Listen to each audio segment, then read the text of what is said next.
My parents are more pissed than anybody else on the internet. I'm telling you that right now. They're like, my dad's like, why the are you going to Japan and with these people? Why are you going to Korea and with these people? Why are you doing this? Like, but they what do you tell them when they ask you that?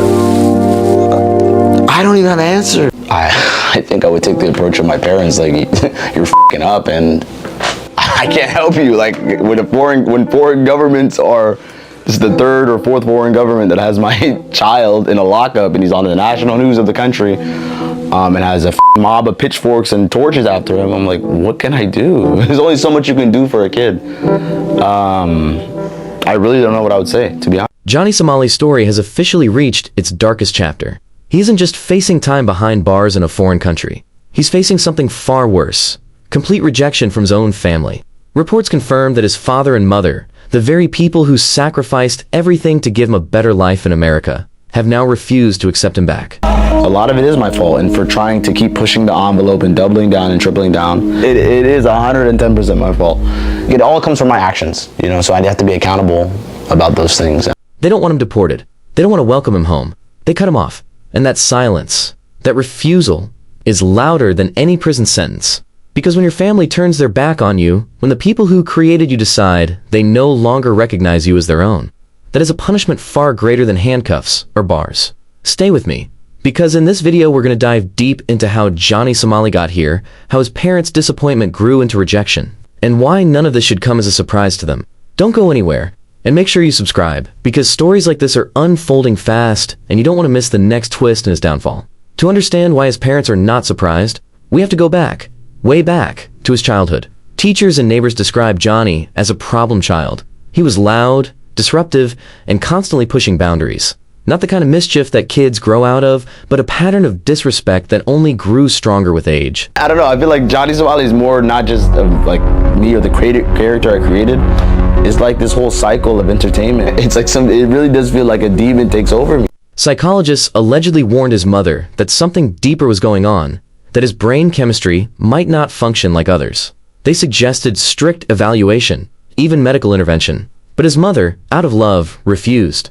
She wanted to believe her son would find his way. Instead, Johnny learned a dangerous lesson, that he could do whatever he wanted and no one would stop him. That defiance became his identity. Now, imagine this. His father grew up in a poor Ethiopian village. His mother came from war-torn Mogadishu.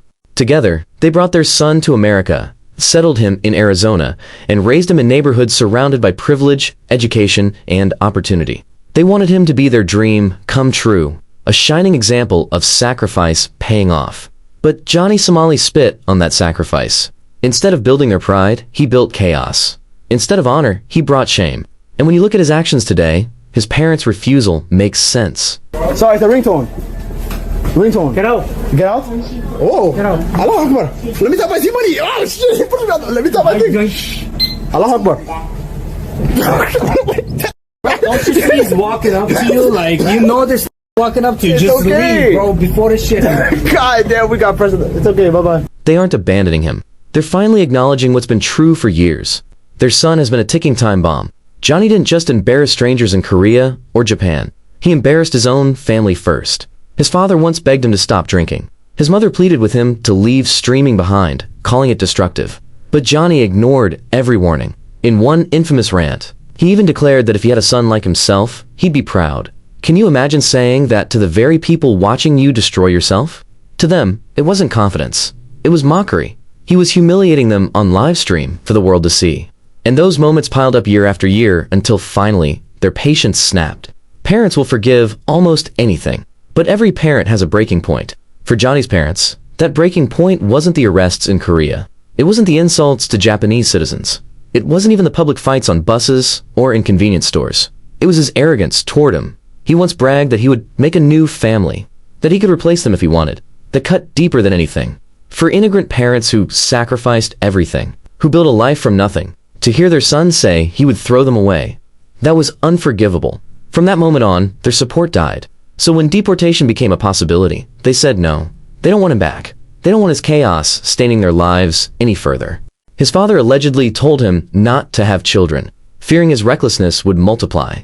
His mother, who once defended him against psychologists, now admits that live streaming has destroyed his life. They aren't surprised by his actions. they saw this coming years ago. And that's what makes it even more tragic. Their rejection isn't born out of shock. It's born out of years of disappointment, humiliation, and broken trust. But it's not just his family. Even Johnny Somali's friends have abandoned him. Discord servers that once cheered him on are now leaking his secrets. Korean allies who once laughed alongside him now treat him like poison. Even Hankyu, once a close supporter, is said to have cut ties. With every burned bridge, Johnny becomes more isolated.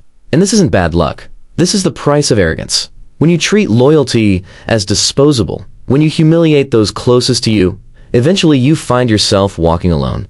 I think I would take the approach of my parents, like, you're f***ing up and I can't help you. Like, when foreign governments are, this is the third or fourth foreign government that has my child in a lockup and he's on the national news of the country, and has a mob of pitchforks and torches after him. I'm like, what can I do? There's only so much you can do for a kid. I really don't know what I would say, to be honest. And what does that isolation do to a man like Johnny Somali? It destroys him. That's why his recent streams show a broken man. His eyes empty, his tone desperate. He isn't just worried about prison time. He's terrified of silence. For a man who fed on attention, who needed chaos to feel alive, being rejected by his own parents is worse than any cell. Because when the camera turns off and the audience stops watching, Johnny Somali is left with nothing. No parents, no friends, no allies, just regret. Now add prison to the mix. He isn't walking into a rehab facility or a hospital. He's walking into a cage. No cameras, no fans, no excuses. Just time to think about the bridges he burned. And let's be real, prison won't reform him. At best, it will strip away what little pride he has left. At worst, it will harden him into something darker. But either way, when he steps out, there will be no family waiting. No mother, no father, no home. And that may be the biggest punishment of all. Johnny Somali's story is more than one man's fall from grace. It's a warning to every young man chasing clout, thinking attention equals success. Because attention fades, fame fades. And when you've burned your family for views, when you've mocked your parents for likes, what's left when the audience leaves? Nothing. That's what Johnny Somali is learning the hard way. And that's why his parents aren't surprised. They warned him. They begged him. He didn't listen. And now they've walked away for good. So here we are, Johnny Somali, disowned by his parents, rejected by his friends, abandoned by the very people who once stood beside him. The boy who once thought he could build a new family is now left with none. His parents' refusal isn't just personal. It's symbolic. It's the world saying, you've gone too far. And maybe, just maybe, this is the ending he created for himself. The downfall of Johnny Somali isn't a mystery. It's a lesson. And if you've made it this far, you've seen how arrogance, disrespect, and chaos eventually destroy everything. Don't forget to subscribe, because this story isn't over. More updates are coming, and I'll be here to break them down. But let me leave you with this. If you were his parents, what would you do? Would you take him back? Or would you, like them, finally walk away? Tell me in the comments.